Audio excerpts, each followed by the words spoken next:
Evangelho de Lucas, capítulo 14, versículos 25 a 33.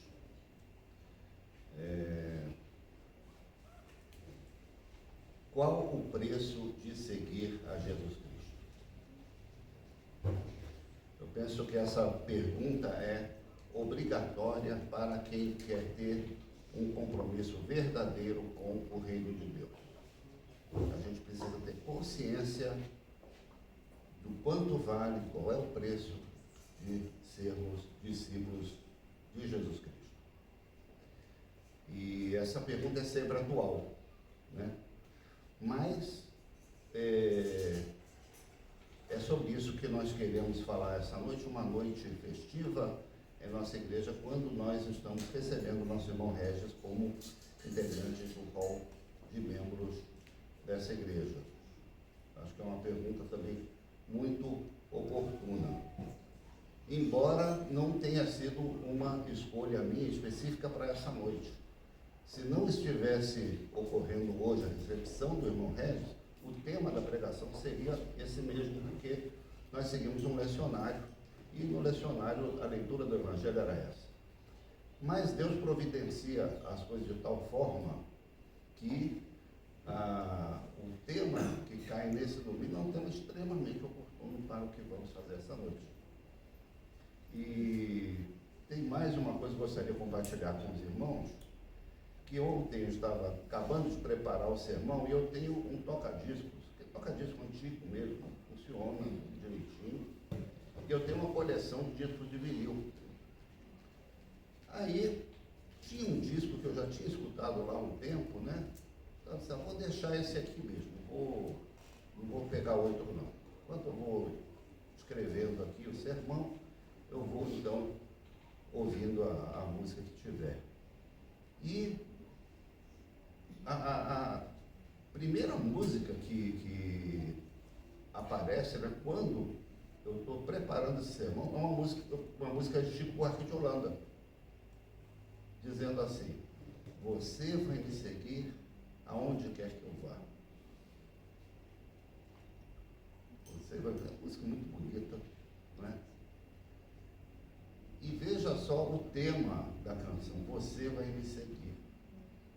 E eu aqui refletindo sobre o preço de seguir a Cristo Jesus. Coincidência? Coincidências acontecem, mas sinceramente, no momento que a gente está com uma reflexão na cabeça e aparece essa canção, eu só tive isso como sinal, uma confirmação de que estava falando exatamente aquilo que precisava ser falado. Não é? Então,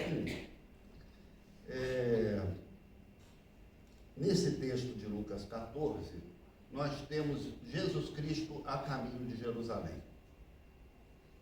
Ele está no rumo de Jerusalém e ao longo desse caminho ele vai encontrando pessoas, ele vai inclusive chamando novos discípulos, ele vai sendo procurado por outros que querem se tornar seus discípulos, e ele nota que essa caminhada dele para Jerusalém,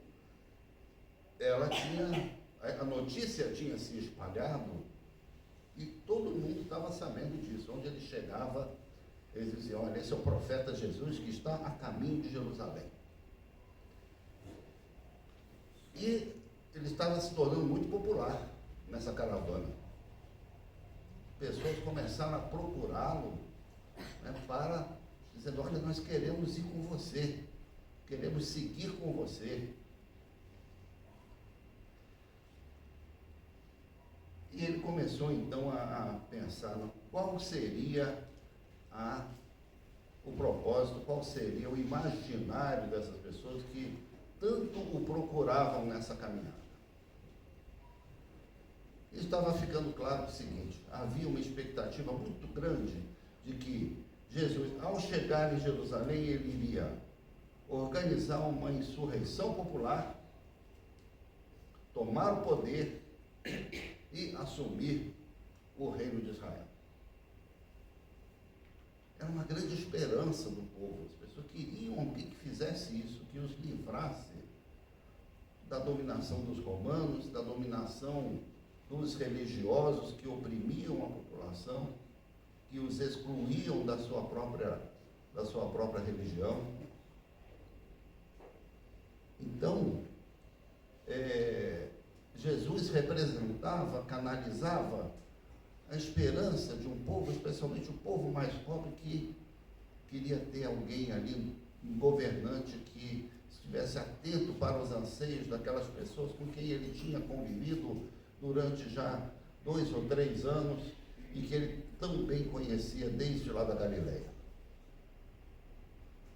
Por isso, ao mesmo tempo que juntavam-se pessoas, pessoas o procuravam por idealismo, porque tinham esse mesmo sonho, porque tinham esse mesmo projeto, porque tinham essa mesma visão, havia também aqueles que o procuravam por fisiologismo. É claro, se você se liga com alguém que vai tomar o poder, se você estiver do lado dessa pessoa, com certeza vai aparecer ali um posto, um cargo, uma posição, uma oportunidade para você também se encaixar na máquina administrativa do novo reino. Por que não? É natural isso é política. Aqui no Brasil a gente sabe disso, né?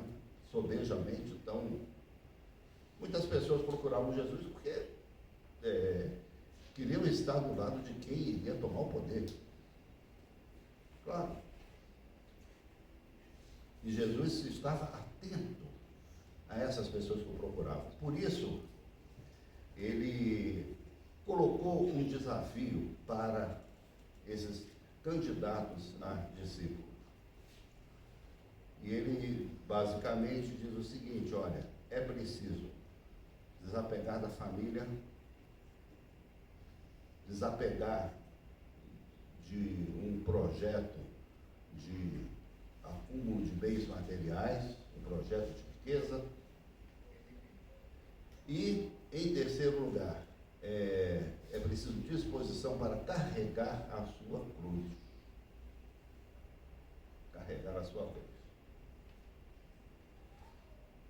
Eu imagino que esse discurso de Jesus tenha sido, de alguma forma, uma ducha de água fria para aqueles que, pelo menos para esses que o procuravam fisiologicamente. Porque é exatamente na contramão daquilo que eles gostariam. Ninguém estava, ninguém não, mas muitas pessoas estavam ali em busca de privilégios e não em busca de sacrifício. Quando Jesus então os confronta com essas exigências, aí existe um choque, né? Além, de um desapego em relação à família, em relação ao acúmulo de bens materiais, havia esse que era o de carregar a própria cruz. Quando, para nós hoje, se fala de alguém carregar uma cruz, o que nós imaginamos? Nós imaginamos uma cruz como essa, assim, retinha, recortada, perpendicular, não é? Mas não era exatamente disso que Jesus estava falando. Ele estava falando daqueles que eram condenados à crucificação, situação pela qual ele iria passar. Quem era condenado pelos romanos à crucificação, porque só os romanos podiam condenar, ele era obrigado, era parte da pena, sair carregando pela rua um pedaço de madeira, mais ou menos como esse aqui, no nosso templo, um caibro, uma tora de madeira nas costas, por todo o caminho entre o presídio, e o local da execução. E quando ele chegava então no local da execução, que podia ser um poste, podia ser uma árvore velha, uma árvore seca, mais ou menos alta, onde desse para amarrar aquele caibro, então aí a pessoa era amarrada, presa com os braços naquele pedaço de madeira e naquela coluna, naquele poste, e ali ela era então crucificada. Então era basicamente disso que Jesus estava falando, desse pedaço de madeira que, quando as pessoas viam alguém passando pela rua carregando aquele pedaço de madeira, eles diziam: ali vai uma pessoa condenada à morte. Condenada à morte. Era disso que Jesus falava.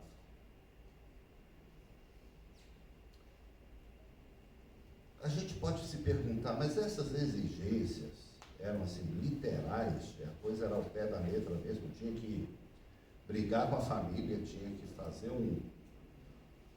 desistir do seu projeto material e tinha que carregar essa cruz, esse pedaço de madeira.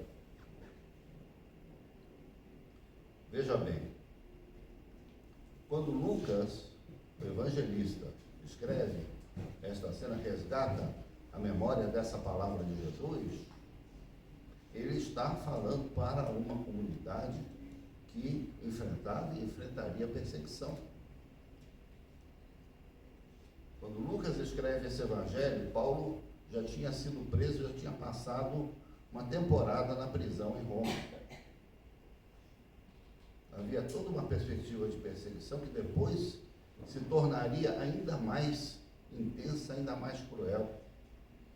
E milhares de pessoas tiveram que fazer exatamente isso que está descrito aqui.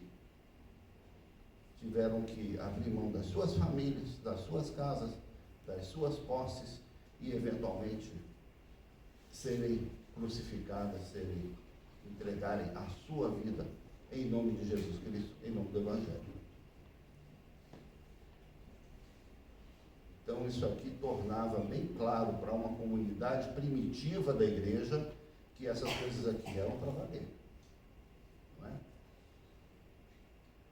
A pessoa precisava estar preparada para encarar esse tipo de situação. O fato é que hoje, 2000 anos depois, né, o tempo passou, e ser cristão hoje não parece ter muito a ver nem com renúncia e nem com sacrifício. Pelo menos é isso que muitas de nossas igrejas estão anunciando, não é? Porque predomina não só um apego, uma valorização da família, o que é bom. Família é uma coisa muito boa, é uma coisa muito importante, uma coisa muito necessária na vida das pessoas, né? Mas também uma pregação assim de que o sinal da bênção de Deus é justamente a abundância de bens, a prosperidade. Nenhuma igreja digamos assim, de sucesso prega o desapego a esse tipo de coisa, não é? Então vai exatamente na contramão disso que Jesus está colocando aqui para os candidatos a discípulo que queriam seguir com ele a Jerusalém, né? E o fato é que essa glorificação da família serve até para que algumas igrejas se transformem em empresas familiares. Não sei se vocês já repararam, mas tem igrejas que tem lá um pastor fundador que começou a missão lá do zero, e essa igreja cresceu e ela, né, se tornou uma mega igreja e tal. Quem é o sucessor desse pastor? Normalmente é o filho dele. Uma coisa quase monárquica, né? Então, onde é que está escrito isso? Poderia ser qualquer um, né? E há até brigas sucessórias, né? Eu não quero me aprofundar nisso. O fato é que esse modelo de de família acaba sendo tão valorizado que dá margem a esse tipo de coisa no nosso meio.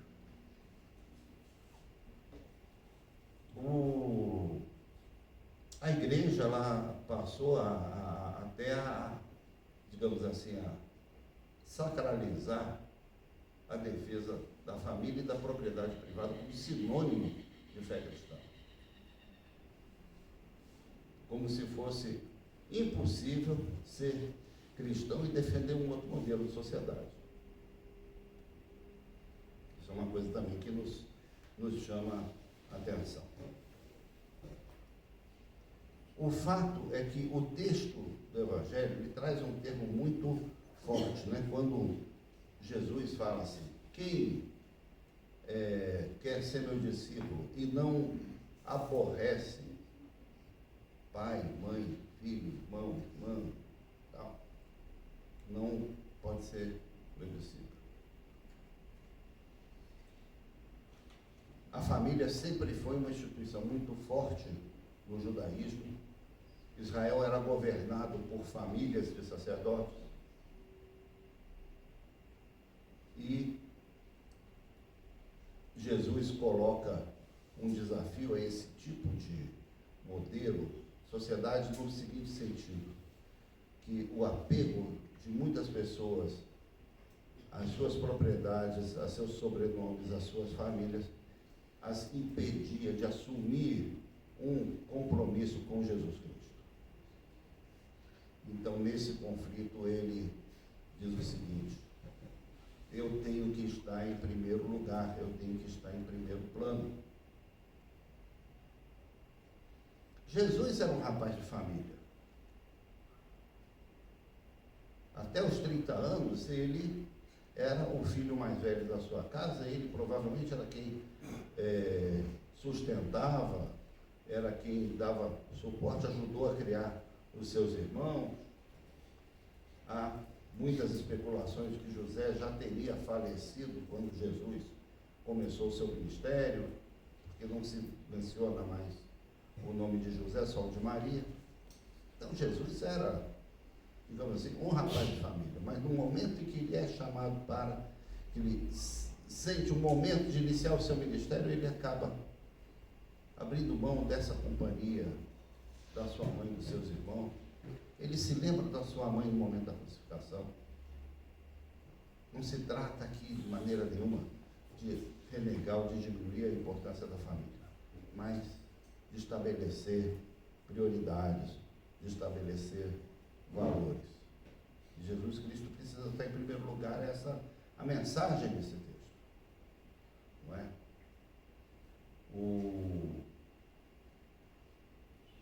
A decisão de seguir a Jesus é algo muito sério, não é um oba-oba, não é?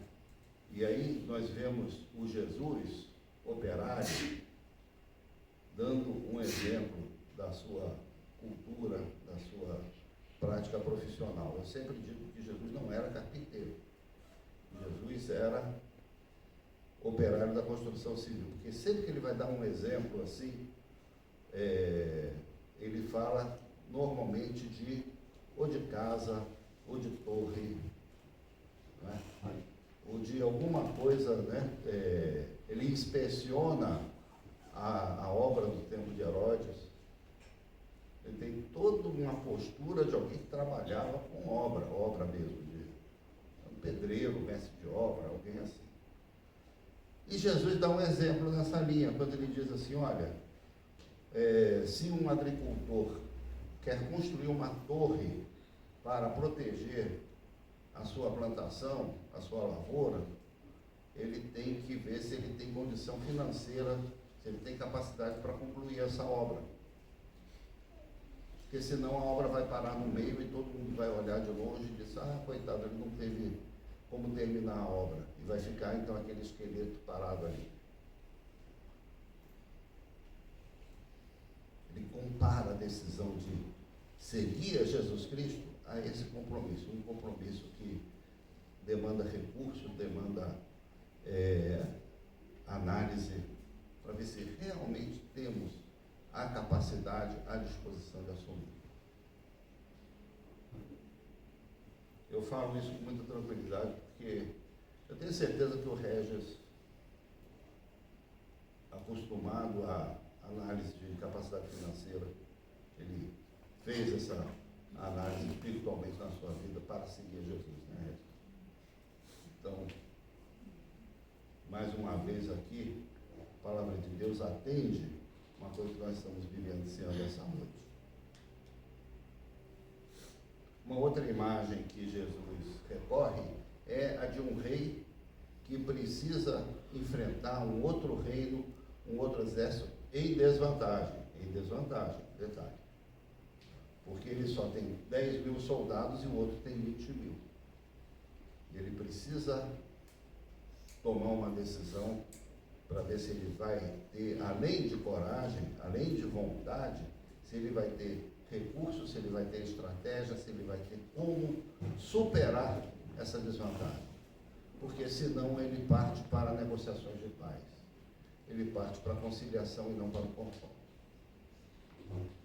Sabedoria, noção das coisas, não agir com um fígado, agir com a cabeça. É esse tipo de compromisso que Jesus Cristo espera de nós. Não só a emoção, não só o encanto, a vontade, mas uma noção de que é uma decisão muito séria das nossas vidas. Nós só falamos aqui de exigências, né? Nós só falamos aqui de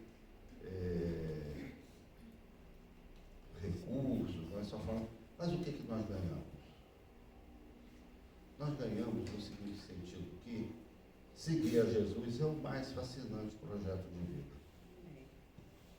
Seguir a Jesus significa termos milhões de irmãos, irmãs, pais, mães, filhos.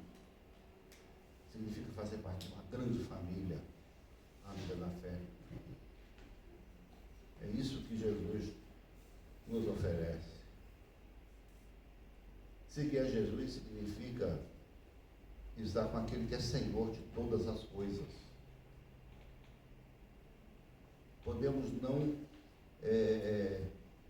possuir, não ter a propriedade de nada, mas podemos possuir tudo. Tudo está ao nosso dispor por meio de Jesus Cristo. Então existe um ganho, e um ganho muito grande, um ganho incomensurável. Nós podemos nos sentar em volta de uma mesa que tem em torno dela milhões de pessoas. É o que nós vamos fazer daqui a pouquinho.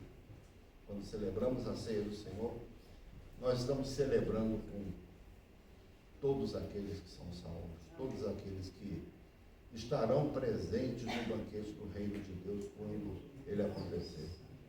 Aquela mesa gloriosa, tomando um vinho novo juntamente com Jesus Cristo.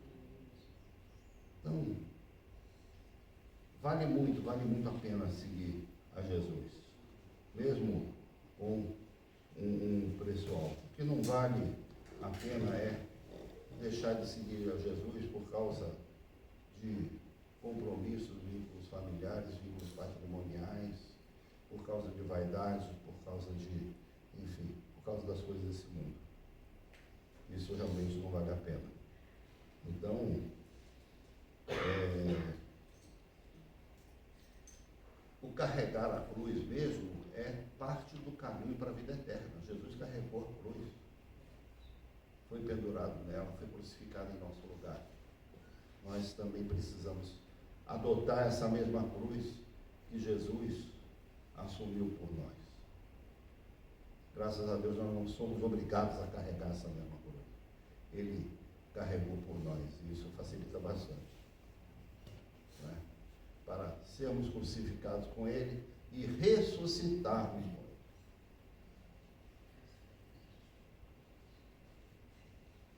Espero que essa palavra, né, seja acrescentada no coração de cada um, de cada uma, naquilo que eu deixei eventualmente de falar para vocês a partir da palavra de Deus.